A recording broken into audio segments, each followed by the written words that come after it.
My mom said she needed heart surgery and took $35,000 from my savings. A week later, she was touring Europe with my sister. Everyone told me to forgive her. I didn't. I sued her and watched her cry in front of the judge. I never imagined I'd be the one telling this story. Perhaps you've read accounts like it, shaken your head, and thought, surely, such calculated cruelty couldn't exist within a family. Surely, people aren't capable of that level of betrayal. I understand. I once believed those things too. Then it happened to me, and every assumption I'd ever built about love, loyalty, and the sacred bonds of kin simply crumbled to dust. My name isn't important. What matters is that I'm 34 years old, a senior financial analyst at a consulting firm in Denver. And until 18 months ago, I lived a carefully constructed lie. I believed my mother loved me.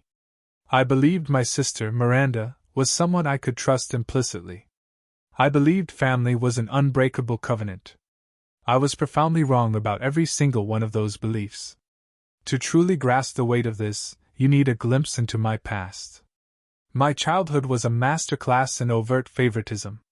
Miranda, my younger sister, arrived like a golden prophecy.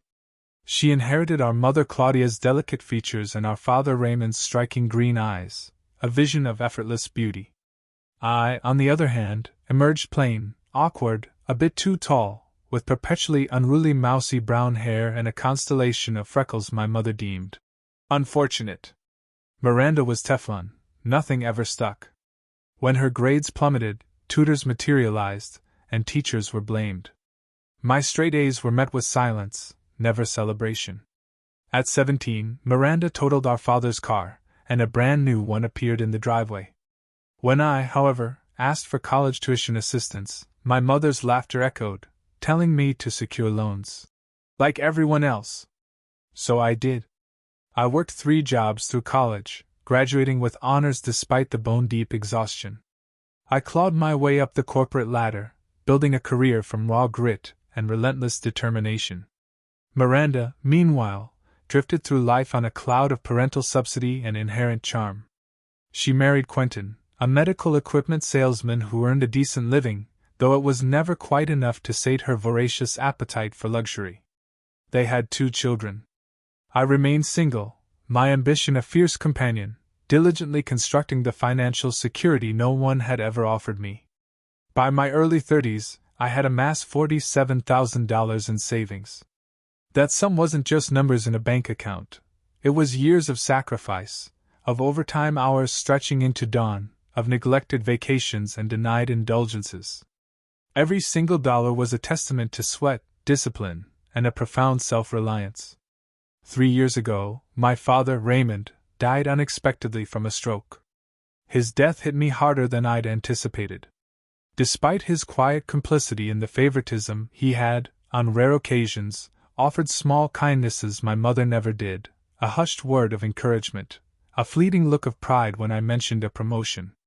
Nothing grand, but just enough to keep a fragile hope alive that he saw me as more than simply the disappointing daughter.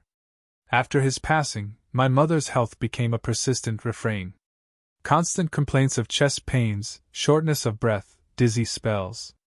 Miranda would call me, her voice laced with worry, detailing how fragile Mom had become, how we needed to rally together as a family. And I, foolishly, believed every word. I desperately wanted to believe that perhaps, just perhaps, tragedy could finally bind us. Then, 14 months ago, the call came. My mother's voice, thick with tears, immediately triggered every protective instinct I possessed. Her cardiologist, she claimed, had discovered a serious heart blockage. Surgery was urgent. Insurance would cover the procedure itself, but there were myriad additional costs, extended hospital stays, specialized aftercare, medications beyond coverage, rehabilitation. The total, she estimated, would be around $35,000. I asked about Medicare, about comprehensive coverage. She launched into a labyrinthine explanation about gaps, experimental treatments, out-of-network specialists. I should have pressed harder. I should have demanded to speak with her doctors, asked for documentation. But she was my mother. She was crying. She said she was terrified of dying. The next morning, I transferred $35,000 to her bank account. The transaction took less than 30 seconds. I remember staring at the confirmation screen, a tumultuous cocktail of emotions churning within me, raw fear for her health, a quiet pride in my ability to help, and a fragile, foolish spark of hope. Maybe, just maybe, this crisis would finally bridge the chasm between us. Maybe she would finally see my love, my unwavering devotion, that despite everything, I would drop everything to save her life. I texted her immediately. Money sent, Mom. Please let me know when the surgery is scheduled. I want to be there. 3 hours later, her response arrived. Thank you, sweetheart. We'll keep you posted. Love you. Those 2 words. Love you. They made my heart swell, a sensation both foreign and intoxicating. She rarely uttered them to me. Miranda, of course, heard them constantly, a casual sign-off, a reflexive addition to every birthday card. But for me, they were precious, doled out sparingly, like treats to a dog who had finally performed the right trick. I screenshotted that message. Saved it. Pathetic, I know. A grown woman clutching a text from her mother like a child with a participation trophy. But you must understand the barren landscape of my life to grasp why those 2 words held such devastating weight. The days that followed were surreal. My phone became an extension of my anxiety. I checked it constantly, waiting for updates, appointments, procedures. I devoured articles on heart surgeries, recovery times, potential complications. I meticulously rearranged my work schedule, calculating PTO days, preparing to care for her. My colleague, Garrett, noticed the shift.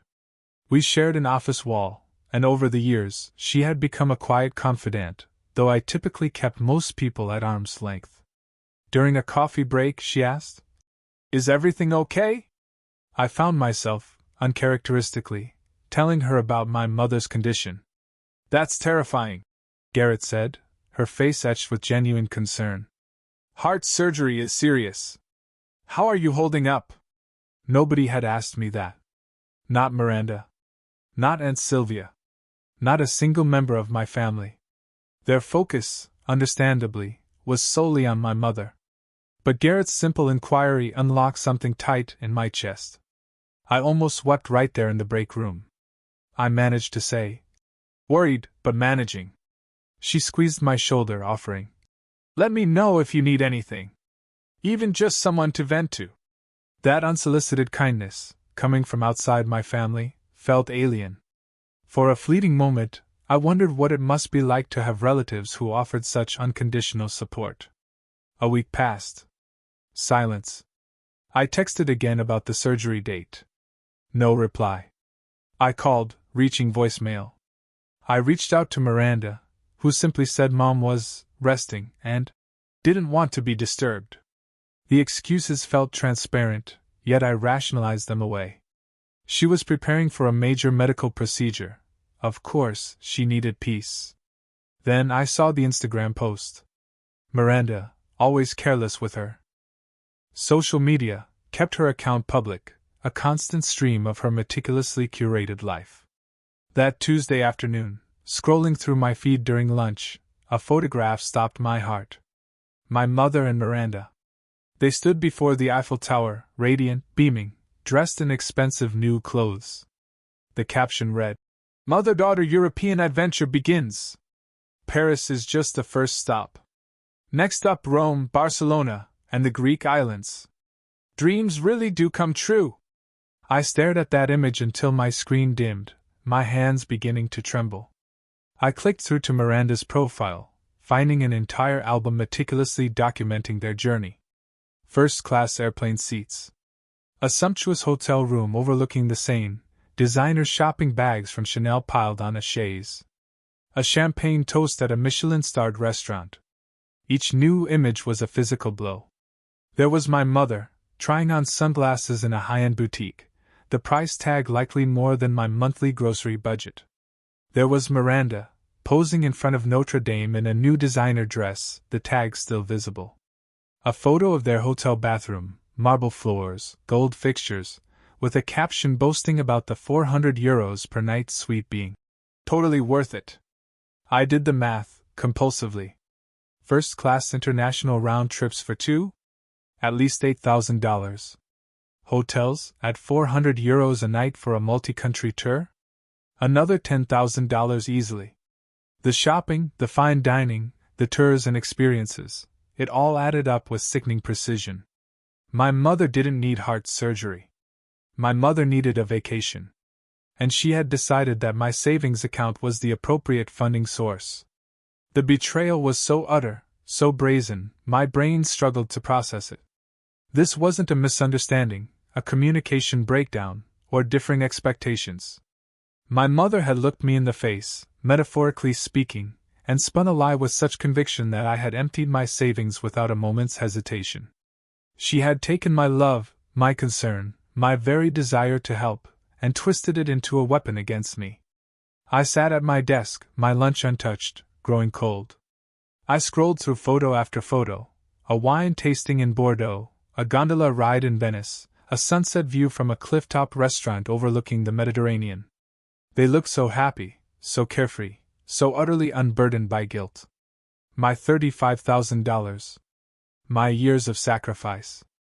My life savings, entrusted to a dying mother. They were spending it on a European vacation while I sat in my office, eating the packed lunch I'd made to save money. I called my mother. No answer. I called Miranda. She picked up on the third ring, the sounds of a bustling foreign street and distant laughter in the background. "Oh, hey," she said, impossibly casual. "What's up?" I asked her directly. What was going on? Why were they in Paris? What about the heart surgery? A long silence stretched between us. Then Miranda laughed. It was a cruel, dismissive, mocking sound. "Mom never needed surgery," she said, her voice dripping with contempt. "God, you're so gullible. She just said that because she knew you'd give her money. You always fall for the guilt trips." My mind reeled, refusing to accept the sheer magnitude of the betrayal. Miranda continued, her tone breezy, utterly unbothered.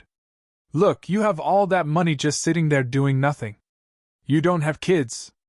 You don't have a husband. You don't do anything fun. Mom deserves a nice vacation after everything she's been through with Dad dying. We both do. You should be happy you could contribute to something meaningful for once." I hung up mid-sentence. The phone lay heavy in my trembling hand for a long moment before I set it down. The office hummed around me, keyboards clicking, distant conversations, but everything felt muffled, as if I were hearing the world through water. Miranda's words ricocheted inside my skull. "You don't do anything fun. Mom deserves a nice vacation. You should be happy you could contribute." Contribute. As if I had willingly donated to their lavish European adventure. As if the tears in my mother's voice, the fabricated fear of dying alone, had been a legitimate fundraising pitch, not a calculated, cold-hearted manipulation. I thought about every single no I had said to myself so I could say yes to my savings account. The concert tickets I hadn't bought, the weekend trips I'd skipped, the aging car I kept driving even when repairs cost more than a new car payment. Every small sacrifice, every delayed gratification, every responsible choice I made while Miranda spent freely and my mother enabled her. They had taken all of it. Some time later, Garrett appeared at my cubicle entrance. I don't know how long I had been sitting there, staring blankly ahead. "Hey," she said, her voice soft. "Are you okay? You look pale." I couldn't speak. If I opened my mouth, I would either scream or shatter into sobs, either of which felt appropriate for a Wednesday afternoon in a corporate office. I simply shook my head. Garrett stepped inside, pulling the visitor chair close. "What happened? Is it your mom? Did the surgery go badly?" A harsh, broken laugh tore from my throat. "There was no surgery. There was never any surgery. She made it up. She's in Europe right now, spending my money on first-class flights and designer handbags." I watched Garrett's face cycle through confusion, then disbelief, and finally, a cold, righteous anger on my behalf. She stole from you, Garrett said flatly, her voice low. Your own mother stole $35,000 from you. Hearing someone else articulate it, so plainly, so starkly, made it terrifyingly real. The tears I'd held back finally spilled over, a torrent of grief and rage. I cried at my desk while Garrett stood guard at the cubicle entrance, gently deterring anyone who tried to approach. She offered no platitudes, no attempts to minimize. She simply allowed me to grieve in peace, which was precisely what I needed. When the tears subsided, Garrett handed me a tissue and spoke carefully. I know a lawyer. Civil litigation.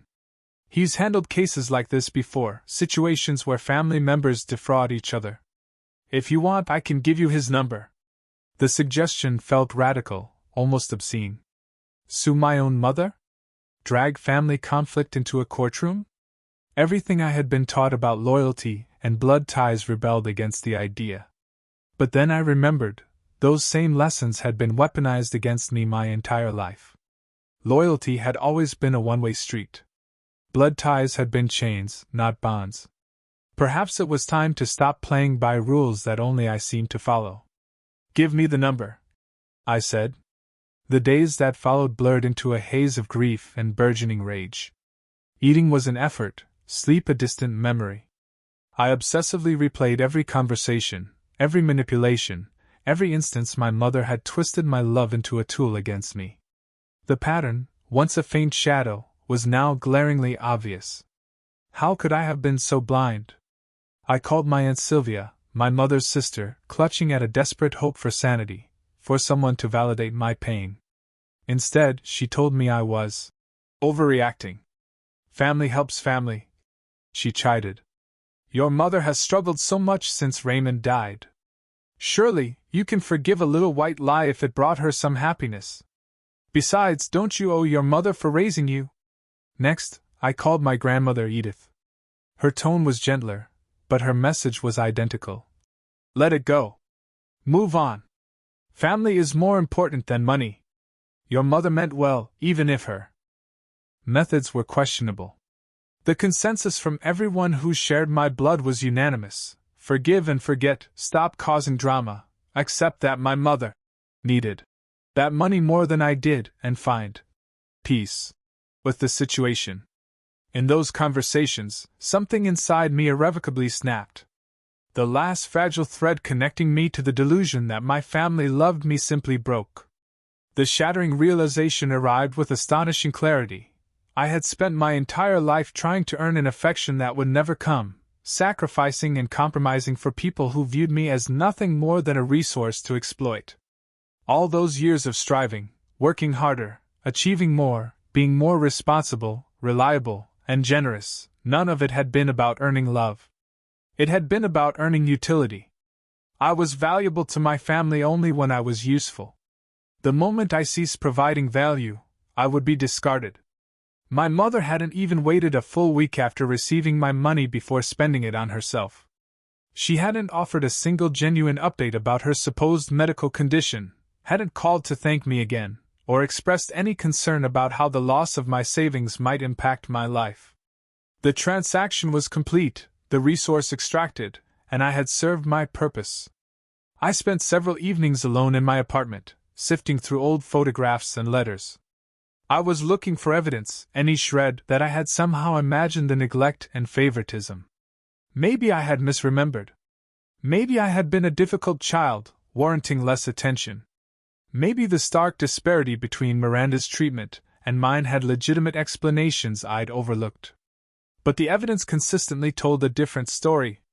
Birthday cards from my grandmother addressed to our favorite girls, always with checks inside, Miranda's for a larger amount.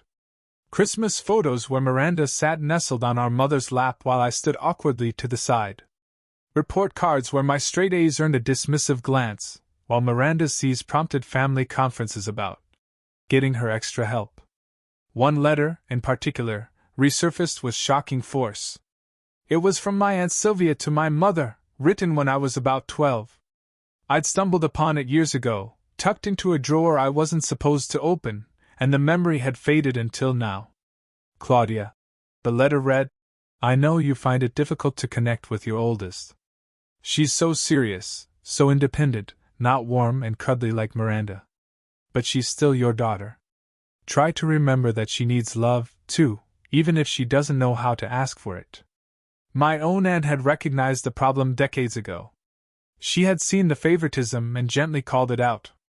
And my mother had kept the letter, presumably read it, considered it, and changed absolutely nothing. I wasn't imagining the disparity. I wasn't being oversensitive or dramatic. My own flesh and blood had witnessed it and felt compelled to intervene. And her intervention had made no difference whatsoever. This knowledge hardened something inside me. Whatever came next, whatever consequences my actions might bring, I was done accepting blame for wounds I didn't cause.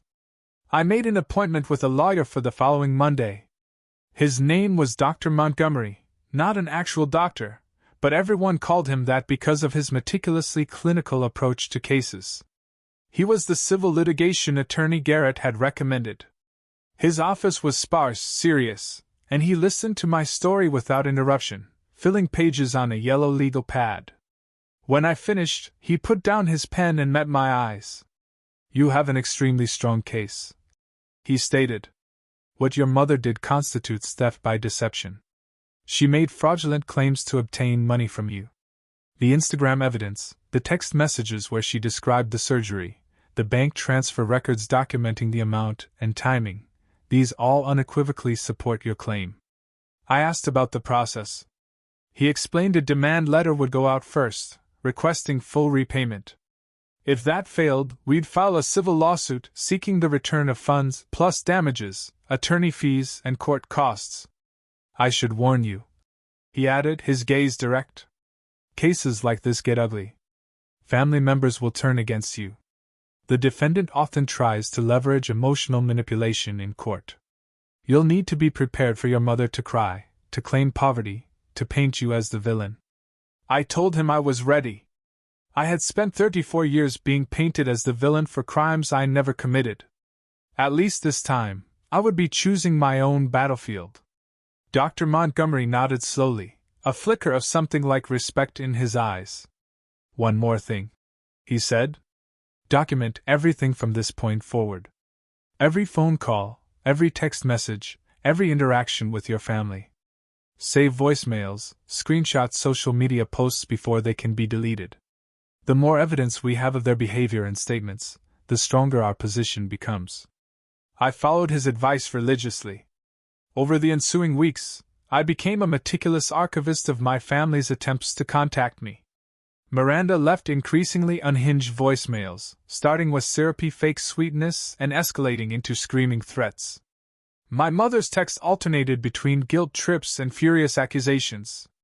Aunt Sylvia called to inform me I was breaking my grandmother's heart and would never be welcome at family gatherings again. Each message went into a folder. Each screenshot was dated, organized, ready. Dr. Montgomery periodically reviewed the collection, occasionally highlighting particularly useful admissions. "Your sister explicitly states here that your mother never intended to use the money for surgery," he noted during one meeting, pointing to a text where Miranda had written, "Mom was never sick, you idiot. She just knew you'd give her whatever she wanted if she played the dying card." Miranda had always been careless. Her arrogance made her sloppy, convinced that consequences were things that happened only to other people. She had no idea that every cruel word she typed was meticulously building the case against our mother. During this period, I also started therapy. Dr. Montgomery gently suggested it, noticing the profound toll the stress was taking. My therapist, a calm, insightful woman named Dr. Reeves, helped me process decades of accumulated pain that the lawsuit had brought bubbling to the surface. "It's common," Dr. Reeves explained, "for adult children from families with entrenched favoritism to experience a kind of delayed grief when they finally accept the reality of their situation. You're not just mourning the loss of money. You're mourning the loss of the mother you deserve but never had." She was right. The $35,000 mattered, yes, but what truly shattered me was the final, undeniable proof that my mother had never loved me the way I needed to be loved. The theft was almost secondary to the crushing message it sent. Asterisk, you matter less. You have always mattered less. You were born to be useful, not cherished. Asterisk, the demand letter was dispatched via certified mail. My mother, according to tracking information, received it while still in Europe. That night, Miranda called, screaming so loudly I had to hold the phone away from my ear. Are you insane? She shrieked. You're going to sue our own mother? Over money? What kind of monster are you? I remained calm, my voice steady. The monster, I told her, is whoever stole $35,000 through lies and manipulation. I informed her that if the money was returned in full within 30 days, the lawsuit would disappear. Then I hung up. Claudia never responded to the demand letter. The 30 days passed. We filed the lawsuit. The discovery process unveiled more than I could have ever anticipated. My mother's bank records painted a damning picture of extravagant spending. The European trip alone had cost nearly $30,000 when all was accounted for. First-class flights, luxury accommodations, gourmet dining, shopping sprees. The remaining $5,000? It went directly to Miranda, a cash gift transferred just 2 days after I'd sent the original amount. Crucially, there was no evidence whatsoever of any medical consultations in the 6 months preceding her desperate call to me. No cardiologist visits, no hospital records, no prescriptions for heart medication. The entire heart surgery narrative had been fabricated from thin air.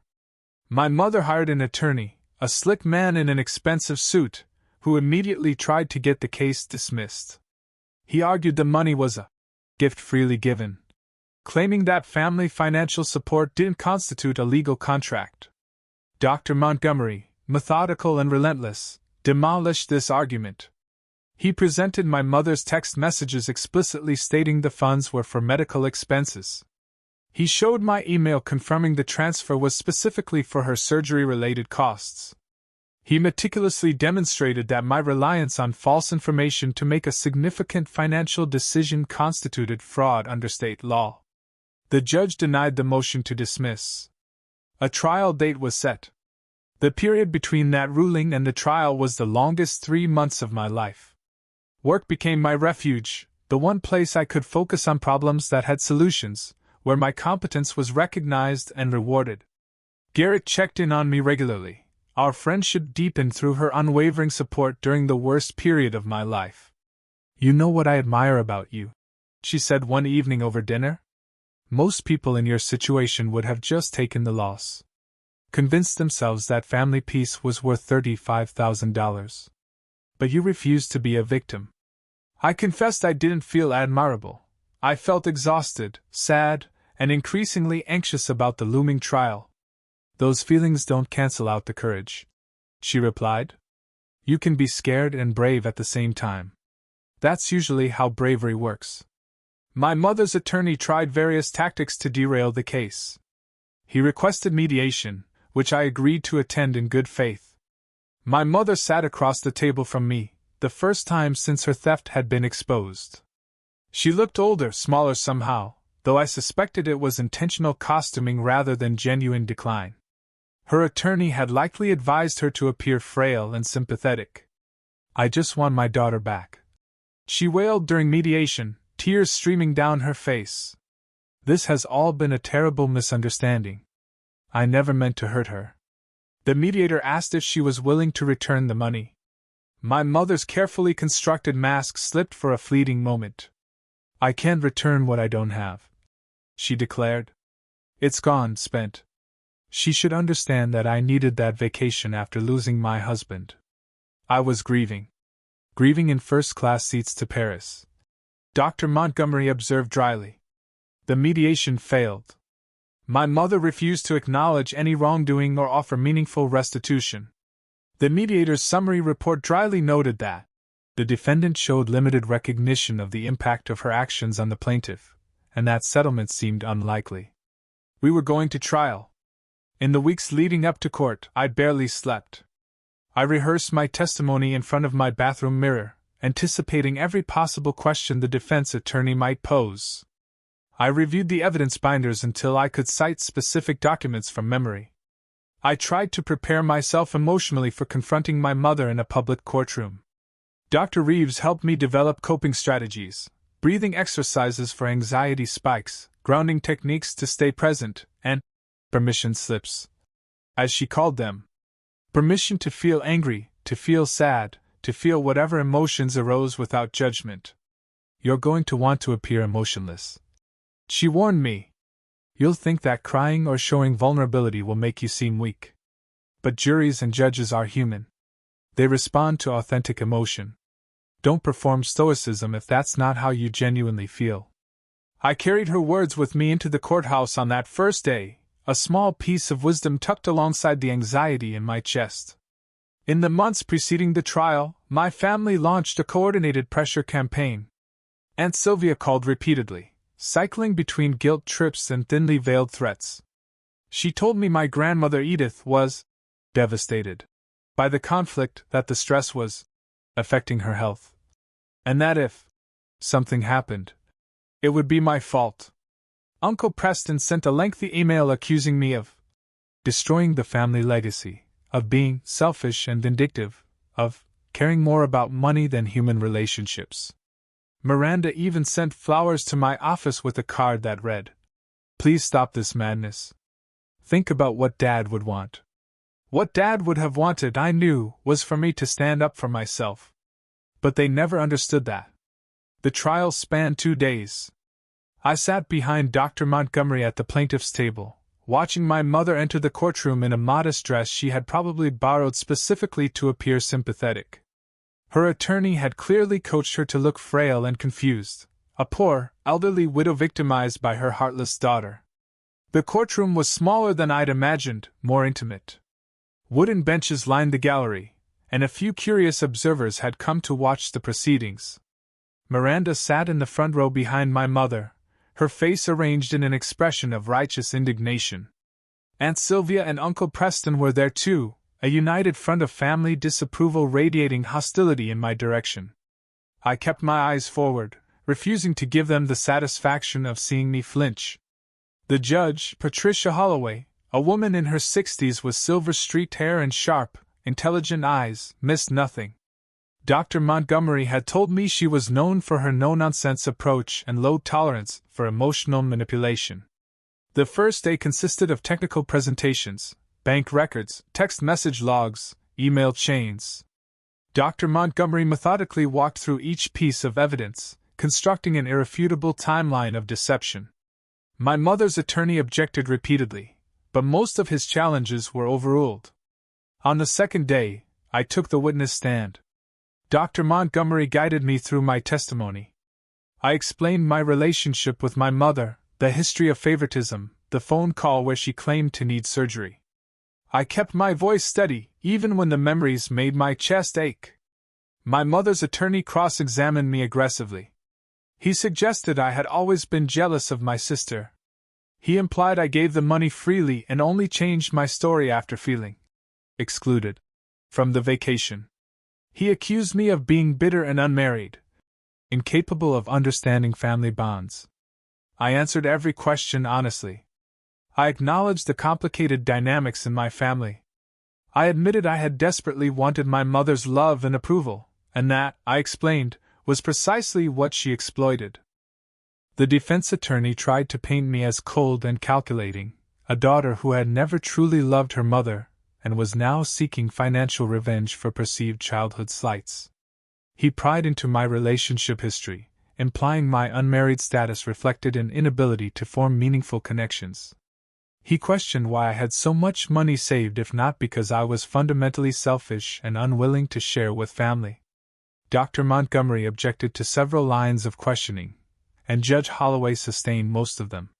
But some barbs landed, and I felt the sting of having my life dissected for public consumption. The hardest moment came when the defense attorney asked about my father. "Isn't it true," he said, his voice laced with insinuation, "that you blamed your mother for your father's death? That you accused her of not taking proper care of him?" I had never said anything of the sort, and I told him so, clearly, But the question planted a seed of doubt, suggested a vindictive motive that didn't exist. I could see Miranda nodding vigorously in the gallery, as if this fabricated accusation confirmed everything she already believed about me. When I finally stepped down from the witness stand, my legs felt unsteady. The cross-examination had lasted over 2 hours, and I was emotionally wrung out. Garrett, who had taken a personal day to attend, caught my eye from the gallery and gave me a small, firm nod of encouragement. Then my mother took the stand. She cried from the moment she sat down, tears streaming down her face as her attorney led her through softball questions about her health, her grief over losing her husband, her love for both her daughters equally. Dr. Montgomery's cross-examination was surgical. He asked her to describe the specific cardiac condition she claimed to have. She stumbled, offering vague answers about blockages and valves. He asked for the name of her cardiologist. She couldn't remember. He asked why there were no medical records supporting her claims. They must have been lost, she whispered. Then, he displayed the Instagram photos on a large screen for the court to see. My mother in Paris. My mother in Rome. My mother in Barcelona. Smiling, healthy, spending money obtained through lies. Mrs. Walker, Dr. Montgomery said, his voice cutting through the manufactured pathos. Does a woman requiring $35,000 in heart surgery typically take an 8-country European vacation 1 week after receiving those funds? My mother's composure shattered completely. She broke down, sobbing uncontrollably. Between gasps, she began making excuses. She deserved a vacation. I had so much money. And didn't need it. I had always been cold and distant. And this was her way of getting me to finally contribute to the family. Then, pointing a trembling finger directly at me, she wailed. She never loved me. She never wanted to be part of this family. She only cares about herself and her precious career. I raised her for 18 years and got nothing in return. The accusation hung heavy in the courtroom air, and I felt every eye turned toward me. My mother was weeping, her carefully constructed facade of victimhood on full display. A primal part of me wanted to run to her, to comfort her, to apologize for whatever I had done to make her hate me so much. But Dr. Reeves's voice echoed in my memory. My mother's tears were not about me. They were about getting caught, about facing consequences, about losing control of the narrative she had crafted for 34 years. The tears were manipulation, just like the fake heart surgery had been manipulation. I stayed seated. I kept my face neutral. I let her performance play out without rising to defend myself. Judge Holloway watched the display with an expression I couldn't quite read. When my mother's testimony concluded, she called a brief recess. We reconvened an hour later for the verdict. The judge ruled in my favor on all counts. She found that my mother had obtained funds through fraudulent misrepresentation, that the evidence clearly demonstrated intentional deception, and that I was entitled to full repayment plus damages. The total judgment came to $52,000, the original $35,000, plus interest, punitive damages, and attorney fees. My mother sobbed loudly as the judgment was read, repeating that she couldn't pay, that she didn't have that kind of money, that this would ruin her. Her attorney requested a payment plan. The judge approved monthly payments of $800 until the full amount was satisfied. If she missed payments, her wages could be garnished, and liens placed on her property. Miranda stood up from the gallery, her face contorted with rage. "This is insane!" she shouted. "She's destroying our mother over money! What kind of person does that?" Judge Holloway fixed Miranda with a withering stare. "Ma'am, you will remain silent in my courtroom, or you will be removed. Your mother was found liable for fraud. The evidence was overwhelming. If you take issue with the outcome, I suggest you direct your anger at the person who committed the fraud rather than the victim who sought justice." Miranda sat down abruptly, chastened but still seething. I watched my mother cry in front of that judge, and I felt something I hadn't expected. Not satisfaction. Not triumph. Just a hollow, echoing emptiness where my love for her used to live. Miranda waited for me outside the courthouse. Her face was twisted with fury, all pretense of sisterly affection abandoned. "You've destroyed this family," she spat. "Mom will never recover from this. Grandma is heartbroken. Everyone hates you now. Are you happy?" I told her I wasn't happy. I was just done. I walked away from my sister, standing on those courthouse steps. I walked away from her screaming insults at my back, from her threats about karma and consequences. I kept walking until her voice faded into the city noise, until I was alone on a street corner in downtown Denver, breathing cold air and feeling lighter than I had in years. Garrett was waiting for me at a coffee shop 2 blocks from the courthouse. She had left after the verdict, knowing I might need a few minutes to process before facing anyone. When I walked through the door, she stood up and opened her arms. I hugged her for a long time. It was the first time I had been held by anyone in months, and the simple physical comfort undid something tight in my chest.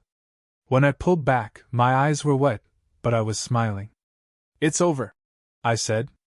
"It's over," she confirmed. "And you won. Not just the money. You won something bigger than that." She was right. The courtroom victory mattered less than the internal one. I had stood up to the very people who had spent my entire life teaching me that I didn't deserve to stand up. I had refused to accept the role they had assigned me. I had proven to myself, if no one else, that my worth was not determined by their willingness to see it. That was 6 months ago. My mother makes her monthly payments now. She sold her car to help cover the debt. Miranda's husband, Quentin, is furious about the financial strain this has placed on their family, as Claudia now needs help with basic expenses. I hear through the grapevine that their marriage is struggling. My grandmother Edith sent me a letter last month. She wrote that she was disappointed in how things turned out but had started to understand why I did what I did. She asked if we could have lunch sometime. I haven't responded yet. Some wounds take longer to consider reopening. The letter still sits on my kitchen counter, read and reread a dozen times. Her handwriting is shaky now, the penmanship of someone approaching 90. There's something heartbreaking about that trembling script. She tried, in her own way, to be fair to me when I was growing up. She sent equal birthday checks even when my mother instructed her to favor Miranda. She remembered my achievements when others forgot them. But she also stayed silent when she could have spoken up. She chose family peace over family justice, and that choice had consequences that rippled through decades. I'm not sure if I'm ready to forgive that silence. I'm not even sure if forgiveness is the right framework. Maybe what I need is understanding without reconciliation. Perhaps I can acknowledge that my grandmother did her best within her limitations while also recognizing that her best wasn't enough to protect me. Maybe relationships don't have to be all or nothing. Dr. Reeves and I discuss this often. She encourages me to sit with the ambiguity, to resist the urge to categorize everyone as either fully forgiven or permanently estranged. Healing isn't linear, she reminds me. And it doesn't require you to reopen doors that you closed for good reasons. Take your time. Listen to yourself. The right answer will emerge when you're ready to receive it. I still see her twice a month. Therapy has become less about processing trauma and more about building the life I want going forward. We discuss boundaries, relationships, how to trust again after betrayal, small, deliberate steps toward a future not defined by the people who hurt me. Aunt Sylvia has blocked me on all platforms, which, honestly, is a relief. Garrett, who has become one of my closest friends through all this, asked me recently if I regretted suing my mother. I thought about the question for a long time before answering. Regret isn't the right word, I told her. I regret that it was necessary. I regret that my mother chose manipulation over honesty, exploitation over love. I regret the years I wasted trying to earn approval from someone incapable of giving it. But I don't regret standing up for myself. I don't regret refusing to be a victim. I don't regret showing my mother that actions have consequences, even when those actions are taken against someone who is supposed to love you unconditionally. People still tell me I should have just let it go. Family is family, they say. Blood is thicker than water. Forgiveness is divine. But here's what I've learned: forgiveness requires remorse. Reconciliation requires acknowledgement. You cannot heal a relationship when one party refuses to admit they caused the wound. My mother has never apologized. She has never admitted she did anything wrong. She still tells anyone who will listen that I'm the villain of this story, the ungrateful daughter who sued her own mother over a simple misunderstanding. I know this because people talk. Word travels through the extended family network, and occasionally someone reaches out to tell me what my mother is saying. She has constructed an elaborate mythology where she is the victim of a mentally unstable daughter who twisted an innocent family loan into a criminal matter. She claims the surgery was real but got cancelled at the last minute. She insists the vacation was a coping mechanism for the stress I caused her. The lies don't hurt like they used to. They have lost their power because I no longer need her to see reality. I know the truth. The court records document the truth. Anyone who chooses to believe her version does so because they want to, not because the evidence supports it. What still hurts, however, is the absence of accountability. A small, foolish part of me hoped the lawsuit would shock her into self-reflection. I imagined her sitting with the judgment, reviewing her choices, perhaps even calling to offer a genuine apology. That call never came. The payments arrive every month, an automatic transfer stripped of any personal acknowledgement. $800 appears in my account like clockwork, the only communication my mother offers. Sometimes I imagine her watching the money leave her account, feeling the sting of consequences, and I wonder if she thinks of me in those moments. I wonder if she has learned anything at all. Garrett says, probably not. People who exploit their children don't usually develop sudden insight. They find ways to justify their actions, to transfer blame, to preserve their self-image at all costs. My mother, she concludes, is almost certainly living inside a narrative where she is the wrong party, and no amount of evidence will convince her otherwise. I try not to think about it too much. The payments are not about relationship or communication. They are about restitution, pure and simple. There was no misunderstanding. There was theft. There was betrayal. There was a calculated decision to exploit my love for personal gain. I sued my mother and watched her cry in front of a judge. The image lives in my memory with perfect clarity, her face crumbling, her body shaking, her carefully constructed victimhood collapsing under the weight of evidence. Some people think that makes me cruel. They think I should feel ashamed. I feel free. For the first time in 34 years, I'm not waiting for my mother to love me. I am not performing for approval that will never come. I am not giving pieces of myself to people who see me as nothing more than a resource to drain. The $35,000 was never really about the money. It was about the principle that my trust deserved respect, that my generosity deserved honesty, that I deserved to be treated as a human being rather than a wallet with a pulse. My mother taught me many things over the years, most of them painful. But the final lesson she gave me was the most valuable. You cannot make someone love you by sacrificing yourself for them.